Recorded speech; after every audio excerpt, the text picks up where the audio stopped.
Ce soir, nous vous dévoilons le... Nous sommes en 1989, lors du championnat du monde des lourds légers britanniques. Les boxeurs Wilson et McCarthy sont sur le ring lorsque tout à coup, une vieille dame va décider d'intervenir dans la partie.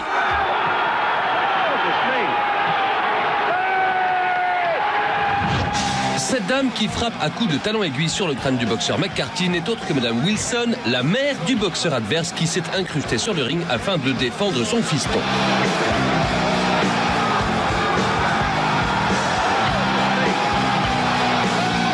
Pauvre McCarthy, qui s'en sort avec quelques points de suture, déclare forfait, permettant à la famille Wilson de remporter le match sous une pluie de projectiles. Une décision pour le moins contestée, mais n'allons pas dire ça à Madame Wilson, elle risquerait de mal le prendre.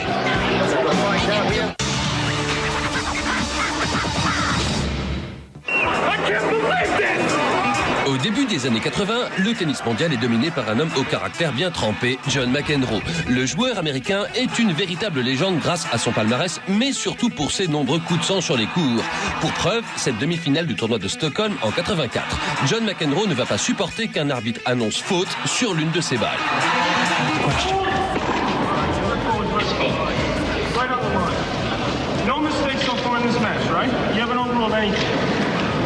No mistakes whatsoever.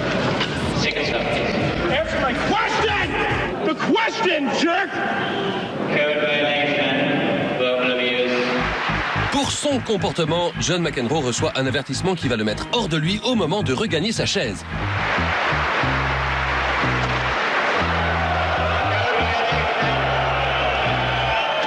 Les hommes, c'est pas des mecs bien. Au ralenti, on s'aperçoit que John fait voler tout ce qu'il y a sur la table, tout sauf ses 2 petits verres de boisson, un coup brillant digne des plus grands joueurs de tennis. Mais ce qui restera comme le plus beau coup d'éclat de John McEnroe est sans aucun doute sa prestation lors du 8e de finale de l'Open d'Australie en 90. Et oui, ce jour-là, McEnroe avait encore oublié de prendre ses petits tranquillisants. Il est en forme olympique, jugé plutôt intimidation d'un juge de ligne, coup de gueule,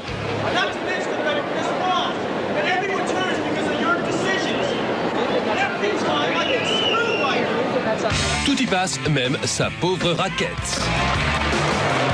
Code violation, racket abuse, point penalty, Mr. McEnroe. Après un 3e avertissement toujours pas calmé, John McEnroe multiplie les injures.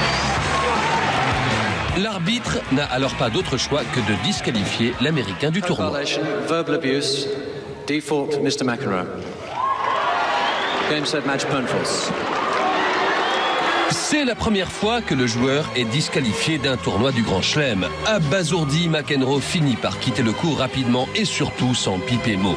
Depuis, les nostalgiques de ses coups de gueule légendaires ont eu la joie de le retrouver dans une publicité pour une marque de voiture. Is there a problem, officer? You parked outside the space. You can't be serious, man! You cannot be serious! It's on the line! Sorry, sir, it's out. It's in! How can you possibly call that? It's clearly in! Put the record down, sir. Fidèle à lui-même, John.